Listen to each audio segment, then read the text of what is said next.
ये जो तस्वीरें हैं ये अपने आप में इतना तो बताती हैं कि अमेरिका ये जब हमले कर रहा है तो इरादे तो नेक नहीं रहे होंगे। यानी इरादे तो ये रहे ही होंगे कि ईरान के अंदर जो भी IRGC के बेसिस हैं या लॉन्च पैड्स हैं या जो भी स्ट्रेटेजिकल इंपॉर्टेंट लोकेशंस हैं उन्हें टारगेट बनाया जाए। जी हाँ, बिल्कुल सही हैं आप। दक्षिण ईरान में जो भी समुद्र से लगती हुई जगह हैं, मेजर सिटीज हैं, जहां जहां डिफेंस के इक्विपमेंट्स हैं, उनको एक एक करके निशाना बनाया गया है। और अमेरिका ने ना केवल इन्हें निशाना बनाया बल्कि उन स्ट्रेटेजिकल कनेक्ट्स को भी तोड़ने का दावा किया जहां से इन्हें मदद मिल सकती थी। इसकी वजह से 3 लोगों की मौत की भी खबर निकल करके सामने आई। इसके साथ साथ अमेरिका ने इन स्ट्राइक्स में जो सबसे इंपॉर्टेंट बात जिसको उजागर किया वो ये था कि हम दुनिया के इस रास्ते पर कोई असर नहीं होने देंगे। कौन से रास्ते की बात हो रही है? हॉर्मुज की बात हो रही है। अब ये कहां से एंट्री कर गया? आइए अब मैं आपको असल वजह तक लेकर चलता हूं। आप सभी को यह तो ध्यान होगा ना कि 17 जून को जब ईरान और अमेरिका के बीच में शांति समझौता हुआ, वर्साई के उस महल के अंदर समझौता हुआ, जब पेजेश्कियान और ट्रंप दोनों ने समझौता करके यह कहा कि चलो अब हम जंग नहीं करेंगे, शर्तें तय हुई कि दोनों देश आपस में मिलजुल करके रहेंगे। दोनों देशों ने कहा कि अब हमारी लड़ाई खत्म हो गई, दुनिया वाले मस्त रहें, अब कोई दिक्कत नहीं है। इसी के बाद ईरान ने बाकायदा खमनेई का 7 दिवसीय जनाजा प्रोग्राम आयोजित किया कि बोले अब हम दुनिया वालों को ईरान के अंदर खमनेई के फ्यूनरल में इनवाइट करेंगे। लेकिन इस बीच में इजराइल अपने आप को बड़ा आइसोलेटेड पा रहा था। उसका फीलिंग ये था कि मुझे आपने इस युद्ध में हरा दिया है। ऐसा क्यों? क्योंकि इजराइल ने ही असल में जंग शुरू की थी। जब शुरू हुई थी तो अमेरिका और ईरान होते कौन है? समझौता करने वाले। और जब ये समझौता कर लिए तो इजराइल को हराना वाले होते कौन है? इजराइल ने अपने टारगेट पूरे किए, इजराइल ने खमनेई को निशाना बनाया, इजराइल ने टॉप लीडर्स को निशाना बनाया, इजराइल ने ईरान को बहुत नुकसान पहुंचाया। लेकिन अंत में जब रिजल्ट आता है तो ऐसा लगता है कि अमेरिका ईरान के सामने झुक गया। जो अमेरिका का झुकना इजराइल का झुकना जैसा लगता है। तो इजराइल इस बात से बड़ा खफा था, और खफा था तो वो इस समझौते को मान नहीं रहा था। वो लेबनान पर हमला करता चल रहा था। इस बीच में अमेरिका और इजराइल के संबंध बिगड़ने लगे। ईरान बार बार समझौते को करने की शर्त पर अमेरिका को बार बार कह रहा था कि अगर इजराइल को आपने नहीं रोका तो हम आपके साथ समझौते में नहीं बढ़ेंगे। अमेरिकी पूरी प्रशासन इजराइल को दबाने में लगी हुई थी हर तरह से, और दबाने लगी हुई थी। स्थितियां ऐसी बनने लगी थी कि हर बार इजराइल को धमकाना है। लेकिन इजराइल अपनी तरह से कहां चुप रहने वाला था। इस बीच में ईरान में जनाजा का कार्यक्रम शुरू हो जाता है। टॉप वर्ल्ड लीडर्स पहुंचते नहीं हैं। खबर निकल कर आती है अमेरिकी दबाव में या इजराइल के साथ रिश्तों के चलते ये लोग नहीं पहुंच रहे हैं। कोई बात नहीं, अब खबरों में एड ऑन क्या होता है वो सुनो।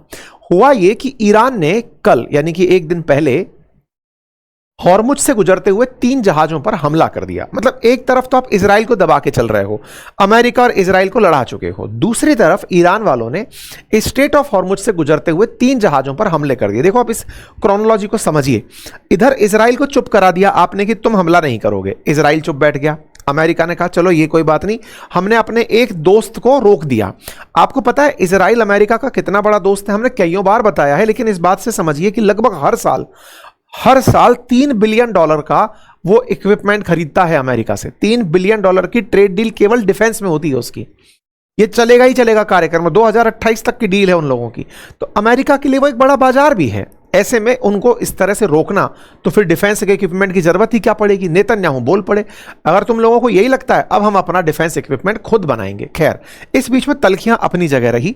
ईरान वालों ने, जहां अमेरिका ने कहा कि 7 दिन की तुम्हें छुट्टी दे रहे हैं, जनाजा कर लो अपना, दफना दो इन्हें, लेकिन इन्होंने स्ट्रेट ऑफ हॉर्मुज से गुजरते हुए जहाजों को निशाना बनाना शुरू कर दिया। जहाज 3 निशाना बनाए गए। ये सारे के सारे टाइम टेबल रहे। 6 जुलाई को निशाना बनाया गया, 7 जुलाई को निशाना बनाया गया और 7 जुलाई शाम को निशाना बनाया गया। 3 जहाजों को तेल ले जाते हुए निशाना बनाया गया। गलती क्या थी इन जहाजों की? गलती ये थी कि ये जहाज ओमान के नजदीक से निकल रहे थे। ओमान के नजदीक से क्या निकलना अलाउ नहीं है क्या? नहीं।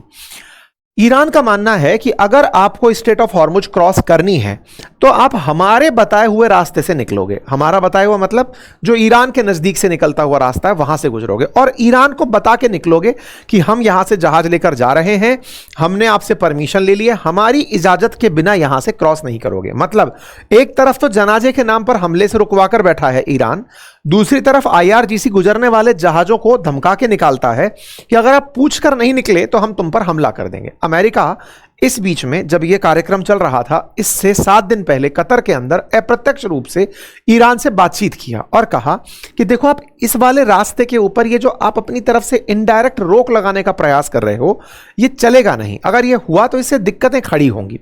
ईरान ने इस बात को टेकन फॉर ग्रांटेड लिया कि नहीं साहब, हम तो इस रास्ते से निकलने वालों को अपनी शर्तों के हिसाब से निकालेंगे, अदरवाइज हम उन्हें पास नहीं होने देंगे। अमेरिका ने इस बात के लिए इन्हें समझाया कि ऐसा मत करो। इस बीच में ट्रंप पहुंच जाते हैं तुर्की, वहां नाटो की चल रही होती है बैठक। वहां पर उनसे सब पूछते हैं कि सर क्या चल रहा है। बोले ईरान मान नहीं रहा है, और ईरान अगर नहीं मान रहा है, वो 24 घंटे के अंदर 3 जहाजों को निशाना बना चुका है, जिसमें से एक कतर का भी जहाज है। बोले ऐसे में ये चीज चलेगी नहीं, क्योंकि मैंने गारंटी उन लोगों को भी दी है कि तुम्हारी सुरक्षा मैं करूंगा। हालांकि नाटो जो है वो मेरे साथ नहीं रहा, लेकिन फिर भी हमारे एग्रीमेंट में यह बात थी कि स्ट्रेट ऑफ हॉर्मुज में किसी जहाज पर हमला नहीं होगा। लेकिन यदि ये लोग हमला करने में बिजी रहे हैं तो ये अनएक्सेप्टेबल है और इसको नहीं होने देंगे। अब ईरान कहता है कि नहीं साहब, ये हमारा राइट है, ये हम करेंगे। 24 घंटे में साहब जहाजों पे हमले होते हैं। ट्रंप इस बात से भड़क जाते हैं कि यार, तुम लोगों को समझाया था मैंने कि अगर तुम स्ट्रेट ऑफ हॉर्मुज को खुला रखोगे तो तुम्हारे तेल को बिकने देंगे, तुम्हारे यहां $300 बिलियन का निवेश आने देंगे, दुनिया भर से तुम्हारी बातचीत होने देंगे, तुम ये चला क्या रहे हो। ट्रंप ने सबसे पहले कल सुबह ईरान के ऊपर लगे हुए प्रतिबंध जो हटाए थे वो वापस लाद दिए कि सुनो, तेल बेचने के लिए तुम्हें जो आजादी दी थी अब नहीं है, ये लो भैया, हम तुम्हारे ऊपर फिर से प्रतिबंध डालते हैं। एक पहला काम किए। दूसरा, उसके बाद अपनी तरफ से आदेश दिया कि इनको अब जहां जहां से हमले हुए हैं वहां पर निशाना बनाना शुरू करो। यूएस ने एक एक करके उन सभी जगहों पर जहां जहां पर ईरान की बोट्स खड़ी हैं, मिसाइलें लगी हैं, सब जगह हमले करने शुरू कर दिए। यही वो तस्वीरें हैं जो हमले की निकल कर आई। मतलब माना शुरुआत में कौन नहीं था? ईरान नहीं माना था। ईरान नहीं माना तो ईरान को पनिशमेंट देने के लिए अमेरिका ने ऐसा किया। यहां पर एक बात और बहुत ज्यादा क्लियर और लाउड है कि नाटो की बैठक में बैठकर ट्रंप ने तुर्की के अंदर यह संदेश दिया है। मतलब जिस इजराइल को यह लग रहा था कि तुर्की के साथ अमेरिका मिल गया है, वहां जाकर के अमेरिका ने हमले का अनाउंसमेंट किया है कि हम तो हमला करेंगे साहब। यानी दुनिया को संदेश साफ था कि इस रास्ते का खुला रखना अमेरिका की प्रायोरिटी है, और अगर ईरान इसे बंद रखने की इच्छा रखता है तो भाई हम इसको ऐसे तो बंधक नहीं बनने देंगे। अगर ये लोग ब्लॉकेड लगाने की सोचते हैं तो अगला ब्लॉकेड हम लगाएंगे। तो कुल मिलाकर इस पूरी खबर का सार यही है कि इस जगह फिर से जंग शुरू हो चुकी है। ईरान क्या किया? ऑब्वियस सी बात है, बदला ही लिया होगा। जहां जहां इनके हमले हुए वहां वहां पर उसने हमले कर दिए। ये साहब सीरिक, केशम, बंदर अब्बास ये प्रमुख जगह हैं जहां जहां मेजर पोर्ट्स हैं ईरान के, यहीं पर अमेरिका के हमले हुए। ये तस्वीरें आप यहां पर देख सकते हैं। ठीक है साहब। अब इसके अलावा एक और जगह बहुत ज्यादा चर्चा में रही जो थी रेल पटरी। अब ये रेल पटरी की कहानी क्या है? अब देखो, असल में ईरान को चाइना से जोड़ते हुए सेंट्रल एशिया के कुछ देश, तुर्कमेनिस्तान, कजाकिस्तान होते हुए एक रेल लाइन गुजरती है। लगभग 1500 किलोमीटर लंबी रेल लाइन है। इस रेल लाइन के दम पर ही, अब आप देखिए बड़ा इंटरेस्टिंग बात है, जब ईरान को ब्लॉकेड हुआ था ना, यानी कि यूएस वालों ने उसका माल बिकने नहीं दिया था, तब चाइना से इसी ट्रेन लाइन के माध्यम से ईरान तक सामान पहुंचता था। कौन सा सामान? बहुत सारे, इसमें वो सारे सामान थे जिन्हें आप प्रतिबंधित मान सकते हैं। ड्रोन थे, लड़ाकू विमान के सामान थे, तमाम चीजें चाइना ईरान को यहीं से पहुंचा रहा था। ईरान इतने दिन तक सरवाइव कर गया, उसके पीछे इस ट्रेन लाइन को सबसे बड़ा जिम्मेदार कारक माना गया। साहब ये जो ट्रेन लाइन थी, जिसे कि तेहरान मशहब रेलवे लाइन कहते हैं, इस ट्रेन लाइन को अब इन्होंने निशाना बनाया है। यह ट्रेन लाइन 5400 किलोमीटर जिंजियांग को जोड़ने के लिए बनाई गई है बाल्कन से। मतलब केवल इसका निशाना ईरान तक ही नहीं है इस ट्रेन लाइन का, ये आगे तुर्की को भी जोड़ेगी। एक तरह से ओल्ड सिल्क रूट को फिर से रिवाइव करने का प्रयास है। 2025 में पहली बार यहां पर मतलब फ्रेट ट्रेन पहुंची थी ईरान के अंदर चाइना से होते हुए। इसका मतलब चाइना और ईरान इस ट्रेन लाइन के दम पर ईरान के अंदर सप्लाई चला रहे थे। बस इसी लॉजिस्टिक सप्लाई चेन को इस बार अमेरिका ने निशाना बनाया है कि बेटा ऐसा नहीं है कि तुम मस्ती करो, रास्ते बाकी सबके बंद रहे और तुम चालू रहो। यही हुआ। तो ईरान ने अब इस रेल लाइन सर्विस को पूरी तरह से रोक दिया है, क्योंकि इसी के रास्ते लगातार ट्रांसपोर्टेशन चल रहा था। ईरान ने अमेरिका को कहा कि आपने समझौते का उल्लंघन कर दिया है। गालिबाफ ने कहा कि आप 5 शर्तों का उल्लंघन कर गए। ईरान ने इस बात को इस तरह से कहा कि आपने हमारा जो स्ट्रेट ऑफ हॉर्मुज को लेकर एडजस्टमेंट था उसे ब्रेक किया है, आप लगातार हम पर हमले कर रहे हैं, आपने हम पर ऑयल से फिर से सैंक्शन लगा दिए हैं, आपने हम पर हमला कर दिया है और आप फिर से उन्हीं लोगों को सपोर्ट कर रहे हैं जो इजरायली हैं। खैर, ईरान की खुद की हरकतें ऐसी थी जिसके चलते यह जंग लाजमी लग ही रही थी, क्योंकि ईरान जहां एक और अपने करोड़ों की भीड़ में अमेरिका को आए दिन धमकियां दे रहा था और इसे जनाजे को, यानी कि जो अंतिम यात्रा थी अल खमनेई की, उसे ये जीत के रूप में ज्यादा दिखा रहे थे, जबकि मुज्तबा खमनेई को बाहर नहीं निकाला।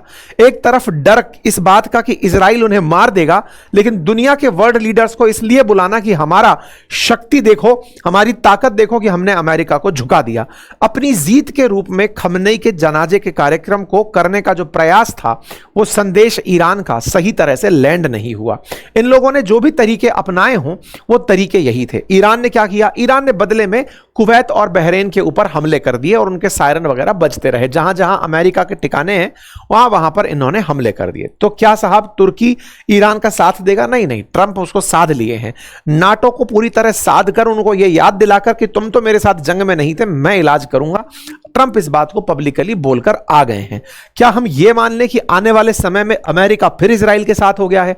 चाहे हुआ हो या ना हुआ हो, लेकिन आप इसे इग्नोर नहीं कर सकते कि ये इजराइल के बिना रह नहीं सकते।